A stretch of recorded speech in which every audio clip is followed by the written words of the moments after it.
500 बंदा इकट्ठा करवाए ने वाले सारे को फैसला करवाए ने सारा कोई दुआ करनी पड़ी जे भी तुहाडे नाल कोई गाल बात का नहीं मेरी कोई रंजिश का नहीं बस तुसा दे असासा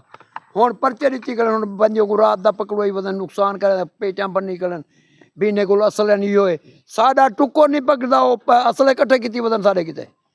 भला कट गए जल्ले पेटां त्रोड़ने ने जा हर शायद थां बनने ने या जेर शायद बनने ने चाह गए घर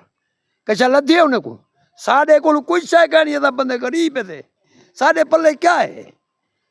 सारा टुकर पूरा कहनी हूँ जरे हूँ जिमीदार साढ़े उसे परचे दो ने भिड़वाड़ में ना केरे पास वजूँ बल दरिया के पार वंज बहु भी इतना तक नहीं रहने दे गरीब लोग थे सारे छोटे छोटे बाल हूँ ऐ को आके भी 6 महीने के बाद भी थोड़ा कोई चीज़ साढ़े उत्ते सादर थी वे साढ़े को ले गिनो सो डेसू वो गाल तय थी गई भला ये जन सारे परचे नहीं देखने किधर नहीं देखने